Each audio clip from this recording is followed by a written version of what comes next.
Sean and Kelly here, Price and Price Group of Sampson Properties, and what are we talking about today? We're talking about perception versus reality. Are realtors overpaid? Ooh, it's gonna be good. Ooh.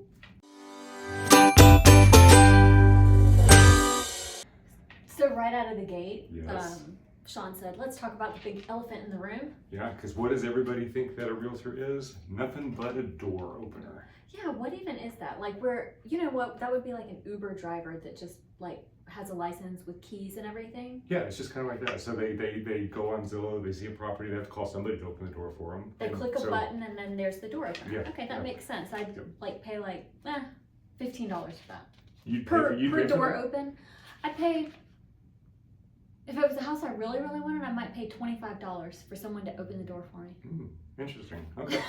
So if that's what you're thinking, then realtors are very, very much over. That's right. That's right. And let's talk about what our role really is, right? To that point, we do not get paid to open doors. To be very clear. Okay. All right. So, what is a realtor? What does a realtor do? Why are they not just door openers? Okay. Well, I mean, I think we're going to go into everything that goes into actually getting a real estate license, Yes. but for me, I think it comes down to the whole fiduciary duty, right? Mm-hmm. Like what we owe our clients, because it's not a person or a professional and a customer. It's an agent and a client. That's so right. Yeah. I think we've talked about this before, but if you'll explain. Yeah. So a fiduciary has the responsibility to look out for the client's best interest, whether it's the buyer or the seller. That relationship is established when the buyer-broker agreement or the listing agreement is signed. Mm-hmm. And when you're working with an agent, there are agents that are just door openers. There are agents that are not professional at this. They just got their license as a hobby, Yes. so that does happen. Those are agents that can cause a lot of risk for a buyer or a seller because they could lose a lot of money. Those are the ones that are like, I'll do it for 1%. That's right. Or I'll do it for a flat fee. That's right. Like, oh, okay, you're gonna be fun. Yeah. So that fiduciary responsibility is what's important because it's our job to look out for your best interest and protect you in the situation. Yeah. The challenge with real estate is the barrier to entry. We're going to go into what it takes to get a license, briefly. But the barrier to entry is actually quite low for the responsibility that comes with this job. That's true, and I don't think it does much service for the point that we're going to prove to you guys by the end of this, when we see post after post of real estate agents, and we've done it as well, right? Because we are not social media people. So it's like, well, we got to put something out there, and we put the posts that say like, hey, sold in 3 days, or sold like off market with 12 offers, right? And it's like we kind of make the process feel really, really simple and like it really only took nothing. Yeah. And so I think that we've kind of shot ourselves in the foot with posts like that. So, but more on that, right? Yeah, definitely. But that's a really good point. That public, we're creating the perception. Yes, that's exactly right. We being realtors, not we being us. We have done it in the past, but like I said, because you can check out our feeds and you'll see us everywhere, right? But not a lot. Like we don't really know what we're doing. We're not cool at that. But. Okay, so let's talk about education. You referenced like what were your brilliant words and how you put it, like how to get in the door? The barrier to entry. So how do you actually get a real estate license? What does it take to do that? Okay, so we're going to talk specifically about the DMV, but it's pretty much very, very similar across the U.S., right? So every state or territory, is it territory? State or district states. or whatever? Yes. Well, DC's not a state. That's true, yeah. I always try to, Every Commonwealth jurisdiction. We all have pre-licensing requirements, which is going to be pre-licensing education. We all have to sit for the exams. It's national and jurisdiction, right? State, whatever. We all have to pass background checks in each one of those. Like even if, like say here we're licensed in all 3, the DMV, DC, Virginia, and Maryland, and Florida. So it's not just one background check and they communicate that to each of the other jurisdictions. No, we've had our fingerprints taken multiple times. Like we're super, and that's one thing you really need to know is if you're working with a licensed realtor, you're kind of pretty much guaranteed to be safe unless they've gone off the deep end for some As weird far as reason. like as far as like fit, criminal yes, backgrounds that's right. and all that kind of stuff. Yeah. Like we go through a lot of checks there. And a little side note here with the states not talking to each other. Yeah. Even the commissions inside of the state. So for example, I've got a license in chiropractic because I maintain that license, just keep it active. Right. I got fingerprinted for that here in Virginia, just like I did within a month of getting fingerprinted for my real estate license, because and in Florida, right? Yeah, and in Florida, yeah. So your fingerprints are everywhere. He's not going to commit any crimes. Do not worry about it. If you ever see him with gloves, well, no, it's we have winter here, so I'm not going to say what I was going to say. But there is, okay, so I talked about education, the boards and all that. There are continuing education that each of the jurisdictions have to maintain. Sometimes it's every year, every 2 years. Virginia is kind of strict on, there's another 30-hour licensing course, like in the immediate time right after the pre-license. In Florida is like that as well. But here's something interesting. So the exam pass rates, is you have to sit for the national for everybody, and then there's a national board, and then there's a state board for each of the jurisdictions. And the pass rate for DC is between 50 and 60% on their first time. So these are not easy pass exams. It's not like getting the things that are easy. I was gonna say something, but then I'm like, do you get canceled for saying things like that? Like, I got my... Okay. I don't know, you might. We're getting canceled. It doesn't matter if we're canceled.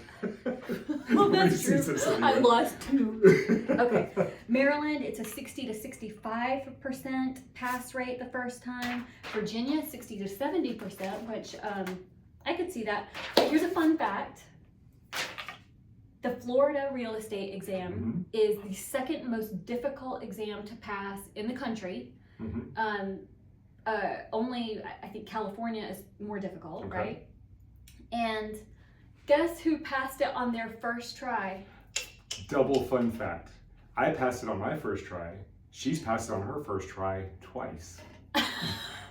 That's true. Okay, so I got it. Got it, and then she let it lapse. I got it in 2012, and then we started our other business, and so I was like, this other business is great. I don't think I'm going to go back into real estate. I should have known better because I've always loved real estate, and so I passed it. And in all seriousness, that was quite a task because that is a hard test. I took 4 national boards plus a state exam for chiropractic. The real estate test was by far it's hard, It's right, a hard guys? test.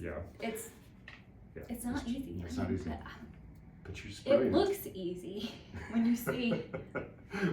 Well, that's the first time. People take this thing over and over again. We've met agents that have taken it 7, 8 times. But there's a max number, like you can take it this many times in a certain time period. Blah blah blah. Okay. So we say all that for this reason. The barrier to entry is low. Comparatively, like if you were doing some other profession where you earn the kind of money that a realtor can make, and we'll see if they actually do make that kind of money. But so the barrier to entry can be like low. They make. Can be kind of low, but the maintenance of that is hard. So the statistics for real estate is 75% of realtors fail within the first year. 84% have failed within the first 5 years. The determination of if somebody has failed is when they turn their license in. Turning your license in is when you get to these points of CEUs and expirations and re-upping your memberships where the expenses, people just don't renew. That's how that failure rate is figured. And I think I think that's even a generous number because you have so many who do it part-time. So they make just enough money at their other jobs and this one to be like, I'm going to keep it active for another year, or they're doing it. And there are times that I think this is like really smart, and I think, why don't we do that? Where their spouse or their life partner has like a job, right? That's making regular income, and it can supplement when the real estate market kind of tanks and doesn't get too fun. So a day in the life, right? So let's talk about the time, commitment, and all of that kind of stuff. So this is where, so you think that, hey, a house sold in 3 days. That's fantastic for $50,000 above asking price. Why do you need a realtor? Well, these are the facts, okay? I ran the numbers. I keep our stats. Oh, stat man! I have how many hours we have worked this year. Of course you do. So we worked a year, in this year, 3,450 hours, 65 hours a week. what does that consist of? Okay, so here's the deal. We did 19 transactions. The average real estate agent does 2 transactions a year. Most real estate agents do less than that. So that's just an average. We did 19 transactions. So that translates into 181 and a half hours of us working for one transaction. Per deal, right? Yeah, for one transaction. We only get paid when we close a deal. So all the work, if we didn't close a deal, we wouldn't get paid. So 181 hours for that. So what does that entail? What is going on? Well, that's Kelly working on the contract behind the scenes. That's we made 20,133 calls, texts, and emails. That's not even including that's not including the deal, the transaction emails and contacts and everything. That's just because keep in mind, you're always calling for sellers. You're always calling buyers. You know, not just the ones who walk in. You know, and then for buyers, you're always calling sellers and their ideal property. I mean, it's like it's a lot. That's exactly it. So it's that time of getting these transactions to happen. 4,278 conversations is what we had. We as in you. I maybe had 2. We showed 173 homes, and we held 76 open houses. Yeah. So that's and open houses are like 2 to 4 hours long. That's a right. Piece. And let me talk. Are you done with your numbers? Because I want to go. No. Oh, okay, of course you're not. Okay. So the important thing to understand here is that when you're working with an agent that is actually doing this full time, this is not a 40-hour week structured job. We actually had to start trying to take a day off a week. And it still is never a full day off, but it's like at least like a half a day that we get off. So, my turn? Yes. Okay, talking about the time, right? This is one of the things I have such a soft spot in my heart for agents who don't do this with their significant other. I mean, if you're on a team, whatever, you've got all that. But for us, being able to do this with children at home, if only one of us did this, and let's say I had like a normal job and he was doing this, then all you say 20 hours, but all those times that I'm doing contracts and everything, it's kind of a handoff. You're downstairs playing ping pong or shooting pool or taking kids to jujitsu and and all that kind of stuff. And then when he's busy doing the open houses and doing all the stuff that he's doing, then I get to be parent. So our kids, for us, this was very important that we made sure they always had a parent available at home. That's right. So those of you agents who are doing it on your own, it's like, because with kids at home, it's just tough, and we never have to go home and wonder, gee, why is he in such a bad mood? You know, I don't get it. It's like, no, I absolutely get it. I know everything that's going on, and we get to be each other's support. So any of you realtors out there who want to learn what it's like to be a husband and wife team in this business, because I tell you, when you're a husband and wife team, 1 + 1 does not equal 2, my friends, it equals 10, and that's why you're going to get the numbers that we get. So, next page. High five. And we do meet with a lot of realtors to help them set up the husband-wife thing, just to... Well, we do. Yeah, we do. That's why I thought, why not just say it? We'll help you. Yeah. So the big thing about this is just to understand that it's not just the work that the public sees. In fact, they see the minutia of very, very small tip of the iceberg. Look how... Well, I'm not so fancy. Well, this is what happens. So they call there's a thing in our industry where agents come in thinking that this is like selling Sunset or selling Manhattan or something, right. where you get to come in, you get to dress up, you get to look at nice houses and make a ton of money. Yeah. They don't know the grind. That's why so many people fail, because as soon as you get that license, you don't have people calling you. You got to go find them. So it is a grind. Well, and let me hit back on that. So I love dressing up when it's time to dress up. But one of the things that I'm like, I always loved real estate, right? When we met when I was 19 years old. But I was like, I just don't want to be one of those ladies wearing realtor necklaces. It took you like a year to say you don't have to wear realtor necklaces to be a realtor. So that's another. All right, so getting back into it. If I ever catch you wearing a realtor necklace. Just don't get me one for Christmas. Oh, sorry. Oh, yeah, I'm good. That's gonna be hilarious. I'm gonna wear it as a tiara, like one of those cute things. That's right. Okay, so the lawyer-judge analogy. Somebody said this to us the other day, and this is really a good analogy. It made sense. Okay, so we've heard it a couple of times now. We are not lawyers, just to be clear. Or judges. Yes. Okay. But we heard a really good explanation for what the real estate agent role is like, right? And they said it's kind of like a client who hires a lawyer, their attorney, and they have to disclose everything, right? Like they tell them everything, all the nitty-gritty details, because that way they trust that the attorney will present everything as it needs to the judge, jury, right? To get the outcome that the client wants, right?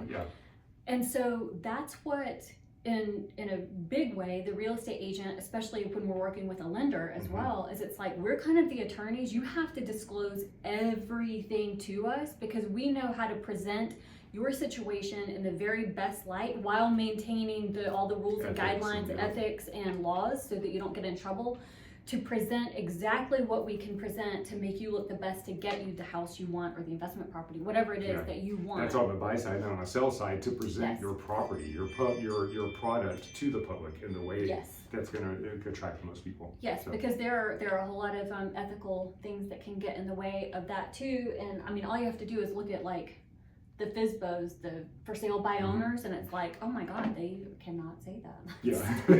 Correction. Not okay. So there's the negotiation side of it, and that fiduciary, like we talked about. Yes, there's the emotional weight. Oh my gosh. Yeah. Shall I? Yes, because you're the emotion. So, you know, I know that some people think that real estate agents are in it for the money, right? And I gotta tell you, hell no.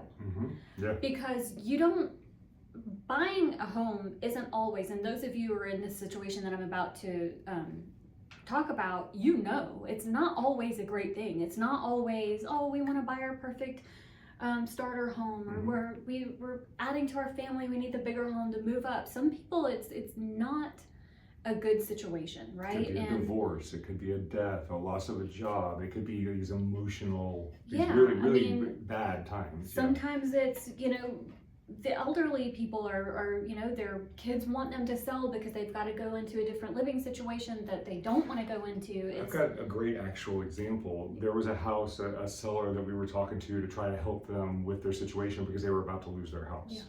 And one of the things that they told me in the consultation when I was talking to them was that they were working with a previous realtor, that when they got an offer, this offer came in on this property, and when the realtor presented the offer to him, the realtor said, "Congratulations, you have an offer." And it was a family home. The husband had died, the daughter, all the grandkids were living in the house, and it broke their heart when they actually got that offer. So when the realtor said congratulations, that was not, and that ended that relationship because they felt like that person didn't have their emotion. Like you don't understand, right? What's going on? Like I said, the emotional one. So anytime we have an emotional situation, I consult with. There's an emotional weight that goes into this, and sometimes it's wonderful, and sometimes it is not wonderful. It's heartbreaking. You talk about financial weight while I compose myself. So as a realtor, and this is something that's really, really important for people to understand. You know, we'll talk to some sellers who are like, oh yeah, my niece just got her license, she's going to sell the house for us, or my nephew just got his license, he's going to help us buy this house. Especially if it's like $1.5 million. Yeah, you are making a large investment in a large asset, or you're trying to sell a large asset, and the potential for losing large sums of money is very significant and real. And if you're using somebody who does not know what they're doing and how to do it and does not have experience, then you're putting a lot of money at risk. And we're never going to say don't throw your friend or your family member a bone. Absolutely do, but connect them with an agent that you trust. Who's gonna say, hey, let's do this together, right? Let me show you the ropes and show you how to do this, and it's gonna they'll learn a whole lot more. It's gonna be better to do it that way. Absolutely. Okay, so cost of doing business, talking about finances. Yeah, so we already talked about the cost of a transaction for us this last year was 181.57 hours. But there's other costs. You know, time is the most precious asset, so we spend a lot of time with this, but there's other costs. There's our brokerage fees. Okay, so let me explain that. Every agent has to have their license hung under a brokerage, right? An umbrella top boss broker. So you have to have that license with them. So you have fees with that. The broker has to survive. We have commission splits. So there's a difference between compensation and commission. Commission is what our broker pays to us. And that's an agreement that every agent has with their brokerages. Some are set, some are negotiated. It varies on every brokerage. Varies per brokerage and per agent with their broker, right? It's not always the same. So that's the commission. compensation is what the client pays to the brokerage. So Yeah. you're never paying an agent directly. It always goes to the Yeah. brokerage first, and then they pay the agent Yeah. based on their commission. There've been agreement. a lot in the news last year about the whole commission splits Yeah. and should it be advertised and shouldn't it be and all that. That's the number that went to the big brokerage. honcho brokerage. Yeah. That wasn't like what trickled down and went to that agent That's that right. was on that transaction. That's right. So you don't know what the commission split is. Yeah. And then for that agent, then that agent has to cover all their marketing expenses, Yeah. everything they pay to market for your property, just for their business in offices, general, yeah. their offices, the Think about it. transportation costs. Oh my are gosh. ridiculous. I don't even know, and I'm sure there are a lot of you out there. If you have an electric vehicle and you're a real estate agent, like a buyer's agent showing properties, please let me know. But I don't know of any who have electric vehicles, Yeah, EVs. I like EVs. EVs. Yeah, because Because there's range there's- anxiety. Heck yeah, Yeah. man! I would not be able to cope. You never know where your buyers are going to want to take you, and you just Yeah. don't know. And I have a diesel. Yeah, that's right. That's right. Well, and on top of that, we've got the vehicle maintenance. Yes. We were spending. I don't want to. Sometimes over $600 to $700 a month just on tolls. Just And going, tolls. I don't know what you said, but did you factor tolls in there? No, I haven't mentioned anything about tolls. The tolls. So there's a lot of expense that comes into this. Yes. CEUs, all those classes we have to pay Yeah. for them, and then association dues. Every association, we're both licensed in multiple jurisdictions. We have to pay association dues. We have For to each pay one. MLS access Yeah. for each. Well, this one shares one MLS, but Florida has a different Yeah. one. So there's all kinds of different Yeah. fees and expenses. That's true. So realtors have overhead as well. It's not just a straight. This is And when what we're you get. listing your house, I mean, not everybody does all of this, but the staging consultations, we pay for that. The photography, we pay for that. We Yeah. don't go shooting with our phones. We pay for the professional cleanings. We pay for Yes. So Oftentimes there's home warranties. We give our sellers a home warranty during the selling phase, Process, yep. the listing phase. Okay, That's yada right. yada yada. We're so awesome. so again, it looks like it's just all this money, but there's so much time behind it, and there's so many expenses that come out of it. Do I dress like we make too much? We totally dress like that. Like we are so New York. Like, look. Okay. Okay. What's next? Lastly, so I think we nailed it. Nailed it. Yeah. So the question to everybody watching this, Yeah. and put this in the comments: do you think realtors are worth what Do they you earn? agree or disagree with us? Yes. Do you agree that they earn that money? Yeah, I wanna really know. hope they do. If they don't, we're gonna have to redo this video with If they more say- proof. I got more stats. You got a lot of mo. Yeah, you made me edit this down. Okay, so in closing,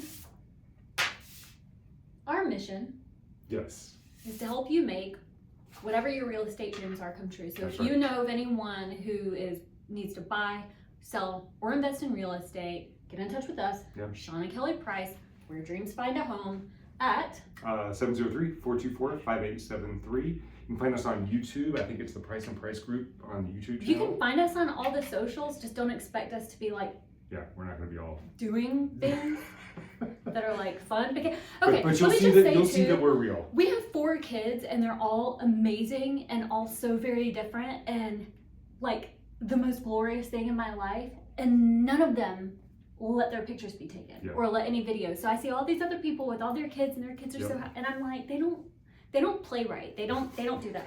So we're some version of Price and Price Realtors, Sean and Kelly. Price group. Price and Price group, Yeah. yeah. Where dreams find a home. Yeah. And like and subscribe so Yeah, we please. look as cool as all the other cool Please kids. subscribe, especially if you're on YouTube. Let's get some subscribers going here. Please. Okay. Bye. All right. Thanks, guys.